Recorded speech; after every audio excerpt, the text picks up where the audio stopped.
Avis vascular centre మన దేశంలోనే the best varicose vein hospital.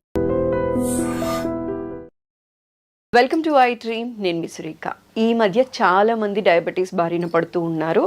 అయితే షుగర్ 150 దాటకుండా ఉండాలి అంటే మన ఎవ్రీడే తీసుకునే డైట్ ఎలా ఉండాలి, రోజు ఏ ఫుడ్ తీసుకోవాలి, ఏ ఫుడ్ తీసుకోకూడదు అనే విషయం ఇవాళ వివరంగా మాట్లాడదాం. ఈరోజు మనతో పాటు ఉన్నారు ప్రముఖ నాన్ సర్జికల్ ఆయుర్వేదిక్ డాక్టర్, సురక్ష ఆయుర్వేదిక్ క్లినిక్ ఫౌండర్ డాక్టర్ పూర్ణ రాజేశ్వరి గారు. వారితో మాట్లాడదాం.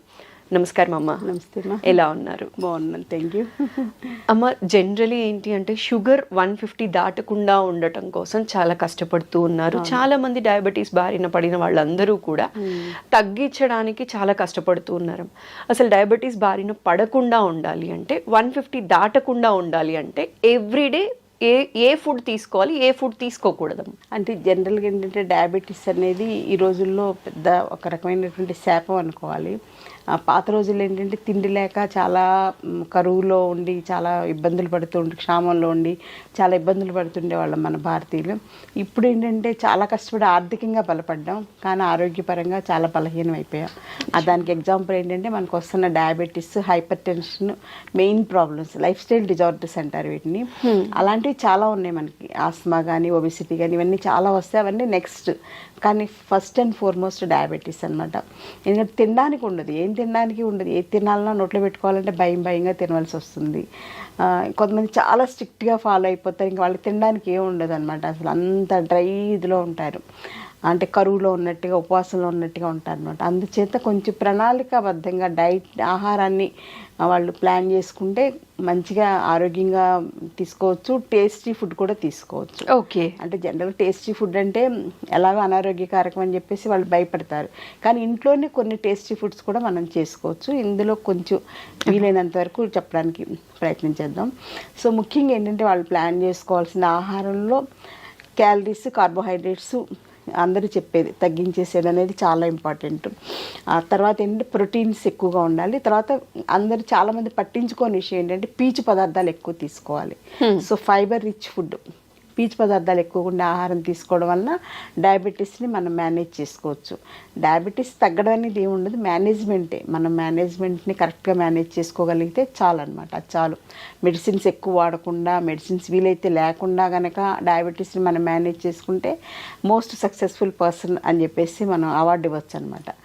లేకపోతే ఏంటంటే ఇన్సులిన్ డిపెండెన్సీ అవుతుంది, మెట్ఫార్మిన్ విపరీతంగా వాడుతున్నారు, గ్లైసిఫేజ్ మెడిసిన్స్ విపరీతంగా వాడుతున్నారు, ఇంకా స్ట్రాంగ్ మెడిసిన్స్ కూడా వాడవలసి వస్తుంది.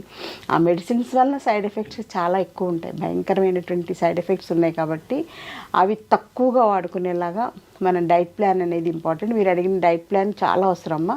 At the same time exercise plan కూడా చాలా అవసరం. ఎక్సర్సైజ్ అనేది మోస్ట్ ఇంపార్టెంట్. థర్డ్ ఫ్యాక్ట్ ఏంటంటే స్లీపింగ్ హ్యాబిట్స్. సో ఆహారం, వ్యాయామం, నిద్ర, ఈ మూడు కనుక కరెక్ట్గా ప్లాన్ చేసుకుంటే, ఆయుర్వేదంలో ఏంటంటే ఒక శరీరం మనిషి ఆరోగ్యంగా ఉంటారంటే త్రిస్తంభాలు అంటారు. త్రిస్తంభాలు ఏంటంటే ఆహారం, వ్యాయామం, నిద్ర.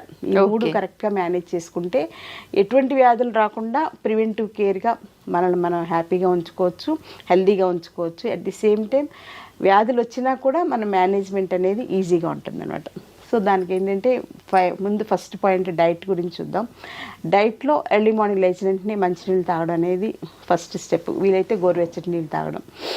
తర్వాత సెకండ్ పాయింట్, రాత్రి కొంచెం పడుకోబోయే ముందు కొంచెం మెంతులు, జీలకర్ర, ధనియాలు నానబెట్టేసుకుని ఉదయం ఫస్ట్ డోస్గా మంచినీళ్ళు తాగడం అయిపోయాక 7-8 మధ్యలో ఈ నీళ్లు తాగేయడం అనేది ఇంపార్టెంట్.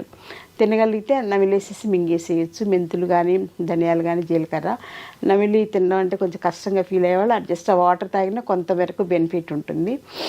ఒకవేళ తాగలేకపోతే దాంతో కొంచెం డికాక్షన్ లాగా, టీ లాగా పెట్టేసేసుకుని అందులో కొంచెం అల్లం ముక్క కూడా వేసుకుని, కొంచెం దాల్చిన చెక్క కూడా యాంటీ డయాబెటీస్గా బాగా పనిచేస్తుంది. వేసుకుని తాగడం అనేది ఒక టీ లాగా అనమాట. అంటే మామూలు మనం తాగే టీ పౌడర్తో టీ కాకుండా ఇలా టీ లాగా తాగేయచ్చు గోరువెచ్చగా. తర్వాత 9 లోపల బ్రేక్ఫాస్ట్ ఏంటంటే ఇడ్లీ లాంటివి సాఫ్ట్ ఫుడ్స్ కామన్ అని కదా, ఇడ్లీ కానీ, ఉప్మా కానీ అలాంటివి. సో ఇడ్లీ మామూలు ఇడ్లీ. ఉప్మా మాత్రం బొంబాయి రవ్వ ఉప్మా కాకుండా మొక్కజొన్న రవ్వ ఉప్మా కానీ, లేకపోతే ఎల్లో కలర్లో ఉంటుంది ఒక రకమైన రవ్వ, బన్సీ రవ్వ అంటాం, అది కానీ, లేకపోతే గోధుమ రవ్వ ఉప్మా కానీ, ఏదైనా ఎక్కువ క్వాంటిటీ కాకుండా ఒక 2 to 3 ఇడ్లీస్ సైజ్ అయితే అలా మామూలుగా 4 ఇడ్లీస్ తినేవాళ్ళు 3 ఇడ్లీసే తీసుకోవాలి. దాంతో పాటుగా ఏంటంటే వెజిటబుల్ సలాడ్ కానీ వెజిటబుల్ సూప్ కానీ తీసుకోవాలి.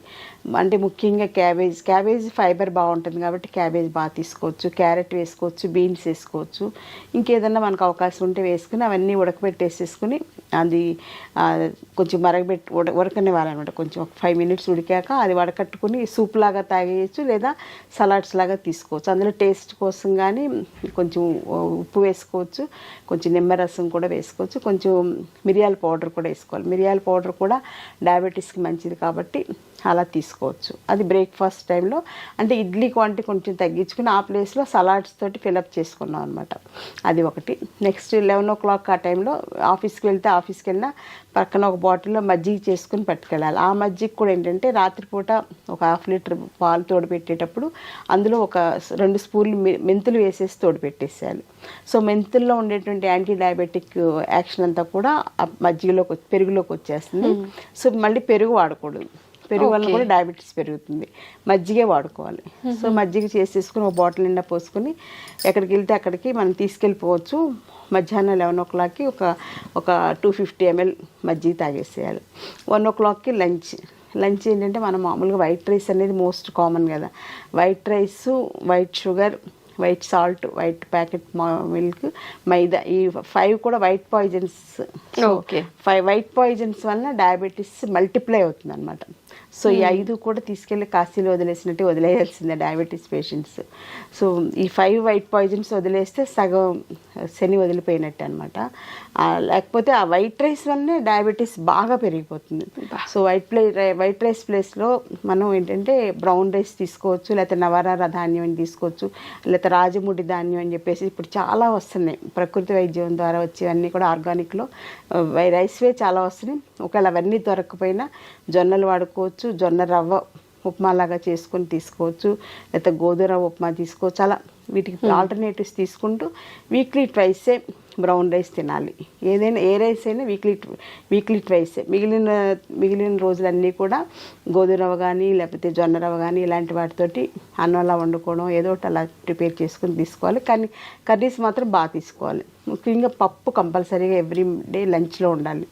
పప్పు ఆకుకూర కానీ పప్పు మునగాకు కానీ ఏది వీలైతే అది టేస్ట్ కోసం పప్పు మామిడికాయ కానీ ఎలా వీలైతే అలాగా కందిపప్పు కంపల్సరీ తీసుకోవాలి. వారానికి ఒకసారి శనగపప్పు కూడా తీసుకోవచ్చు. ఓకే, అలా శనగపప్పును మనకి క్యాబేజ్ కర్రీస్ ఎలా చేసుకుంటాం కదా అలాంటివన్నీ తీసుకోవచ్చు.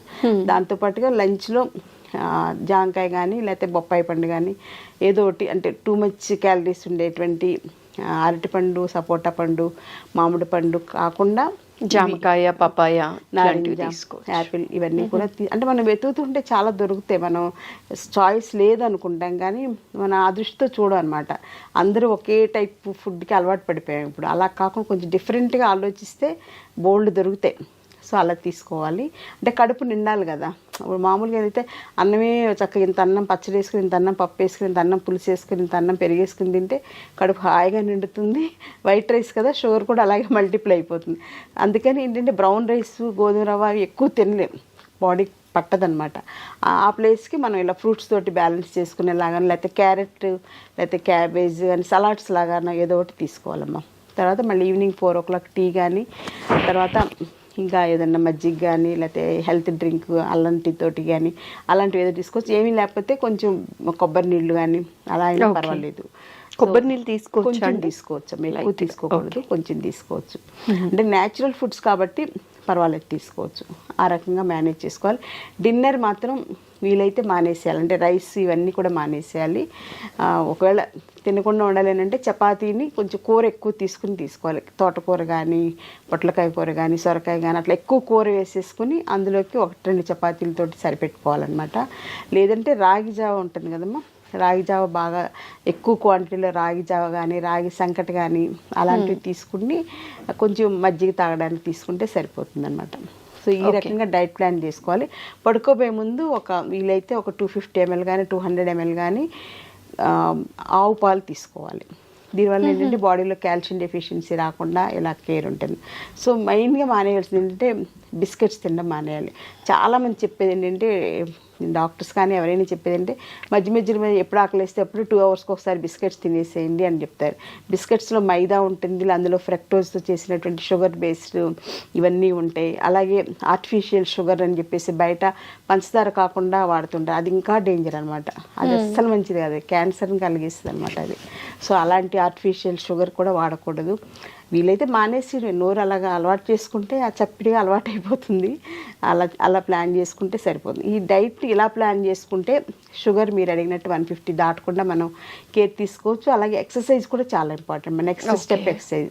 అలా ఎక్సర్సైజ్ మంచిది కదా అని ఎక్కువ ఎక్సర్సైజ్ చేయడం కూడా మంచిది కాదు. ఎక్కువ జిమ్కి వెళ్ళిపోవడం, ఎక్కువ వాకింగ్ చేసేసేయడం, ఎక్కువ యోగా చేసేసి అతి సర్వత్రా వర్జయత్. సో కొంచెం ఒక 20 to 30 minutes వాకింగ్. చిన్నవాళ్ళు అయితే బ్రిస్క్ వాకింగ్ చేయొచ్చు, కొంచెం పెద్దవాళ్ళు అయితే ఒక మాదిరిగా ఎండ తగిలేలాగా. ఎండ తగలడం అనేది చాలా ఇంపార్టెంట్ శరీరానికి, అదొకటి చాలా ఇంపార్టెంట్. తర్వాత ఏంటంటే యోగా కూడా ఇంపార్టెంట్. యోగాలో స్పెషల్ ఆసనాస్ ఉన్నాయి, పశ్చిమోత్తాసనం, ఇలాంటి ధనురాసనం, ఇలాంటివన్నీ కూడా ప్యాంక్రియాస్ మీద, తర్వాత మూత్రపిండాలు ఉంటాం కదా, కిడ్నీస్ మీద పనిచేసేలాగా ఉంటాయి. అవి స్పెషల్గా ఆయుర్వేదిక్ యోగా డాక్టర్ గైడెన్స్లో నేర్చుకుంటే కనుక యోగా కూడా రెగ్యులర్ యోగా అనేది చాలా ఇంపార్టెంట్. అలాగే ప్రాణాయామ సెషన్స్ ఉంటాయి, breathing exercises. So breathing exercise వల్ల ఏంటంటే అందరూ అనుకున్నట్టు ఊపిరితిత్తులకి ఆక్సిజన్ అందడమే కాదు, ప్రాణశక్తి కూడా అందుతుంది అనమాట. అందుకే దాన్ని ప్రణవ ప్రాణాయామ అంటారు అనమాట. సో అలాంటి చెప్పే యోగా డాక్టర్స్ చాలామంది ఉన్నారు. అలాంటి యోగా క్లాసెస్ కూడా ప్లాన్ చేసుకుని 1 month గురువు పర్యవేక్షణ నేర్చుకుని తర్వాత వాళ్ళకి వాళ్ళు చేసేసుకోవచ్చు. సో థెరప్టిక్ యోగా చెప్పేవాళ్ళు కూడా డాక్టర్స్ చాలామంది ఉన్నారు. అందులో డయాబెటీస్ కోసం స్పెషల్గా ప్లాన్ చేసుకోవాలి. సో వాకింగ్ చేసుకోవాలి, ఎండ తగిలేలాగా యోగా చేసుకోవాలి, ప్రాణాయామం చేసుకోవాలి. ఎక్సర్సైజ్ అనేది 1 hour మినిమం. అలాగే ఆఫీసులకు వెళ్ళిన వాళ్ళు కూడా మధ్య మధ్యలో ఎప్పుడు గ్యాప్ దొరికితే అప్పుడు సుఖ ప్రాణాయామ కానీ ఏదో ఒకటి ప్రాణాయామ ప్రాక్టీస్ చేసుకుంటే చాలా మంచిది అనమాట. వైటల్ పవర్ పెరుగుతుంది మనలో ప్రాణాయామం వలన. సో దీంతో పాటుగా సౌండ్ స్లీప్. నైట్ 9:30 to 10 లోపల పడుకోవాలి. మార్నింగ్ ఫ్రెష్గా 4, 6, 7 లోపల లేవాలన్నమాట. ఇంకా 7 దాటి నిద్ర లేస్తే అసలు వాళ్ళకి ఆ రోజంతా కన్ఫ్యూజను, మెటబాలిజం అంతా కూడా ఇర్రెగ్యులర్ అయిపోతుంది. సో డయాబెటీస్ అనేది మెటబాలిక్ డిజార్డర్ కాబట్టి మన శరీరంలో ఉండేటువంటి మెటబాలిజంని మనం కోఆర్డినేట్ చేసుకుంటూ అనుసంధానంగా ఆహారం, వ్యాయామం, నిద్ర ప్రణాళికబద్ధంగా చేసుకుంటే డయాబెటీని అధిగమించవచ్చు. అలాగే డయాబెటీస్ తోటి మేనేజ్ చేసుకోవచ్చు. డయాబెటీస్ వల్ల సో మెనీ కాంప్లికేషన్స్ వస్తాయి అన్నమాట. అంటే ముఖ్యంగా రెటినోపతి, నెఫ్రోపతి, న్యూరోపతి, ఇలాంటి కార్డియోపతి, ఇలాంటివన్నీ రాకుండా మనల్ని మనం కాపాడుకోవాలంటే మీరు అడిగినట్లుగా షుగర్ లెవెల్స్ ఫాస్టింగ్లో 150 80% దాటకుండా కేర్ తీసుకోవాలి. అలాగే కొంచెం టేస్టీ ఫుడ్స్ కూడా ఇంట్లో చేసుకోవచ్చు. మనం సపోజ్ బయట చెత్త బిర్యానీ తింటూ ఉంటారు, అలా కాకుండా మనం ఇంట్లో వెజిటబుల్ బిర్యానీ, ఎక్కువ క్యాబేజ్ ఇవన్నీ ఎక్కువ వేసి, క్యాబేజ్ కానీ క్యారెట్ కానీ ఇలాంటివన్నీ వేసుకొని, బీన్స్ ఇవన్నీ ఎక్కువ వేసుకోవాలి. కొంచెమే రైస్ వేసుకోవాలన్నమాట. ఆ రైస్ వెజిటబుల్స్ ఎక్కువ ఉంటాయి అప్పుడు అలాంటి బిర్యానీ మనం టేస్టీగా చేసుకుంటే చాలా బాగుంటుంది అనమాట. బయట దొరికే వాటికన్నా కూడా. బయట ఏంటంటే వాళ్ళు కలర్స్ వేస్తుంటారు, కెమికల్స్ వేస్తుంటారు రుచి కోసం ఎక్స్ట్రా. అవన్నీ కూడా శరీరానికి చాలా డ్యామేజ్ చేస్తాయి. ఎంత అంటే రకరకాల వ్యాధులు వస్తాయి, డయాబెటీస్, ఒబెసిటీ ఇవన్నీ ఎలాగో వచ్చేస్తాయి. వాటిని అధిగమించి క్యాన్సర్ లాంటివి కూడా ఈ ఫుడ్స్ వలన వస్తున్నాయి. కాబట్టి అందులో ఫుడ్స్లో వేసే కలర్స్ మోస్ట్ డేంజరస్ అనమాట. బయట ఫుడ్స్ 100% మానేస్తే డయాబెటీస్ మనం సగం తగ్గించే, సగం సక్సెస్ అయినట్టే. ఇంకా మిగిలిన సగం ఇంట్లో మంచిగా మనం డైట్ ప్లాన్ చేసుకుంటే హ్యాపీగా డయాబెటీస్తో కలిసి సహజీవనం చేస్తూ అది మనల్ని బాధ పెట్టకుండా మనం ఆరోగ్యంగా ఉండేలాగా జాగ్రత్త పడవచ్చు. థ్యాంక్ యూ సో మచ్ అమ్మ, చాలా సవివరంగా తెలియచేశారు. నమస్కారం. నమస్తే.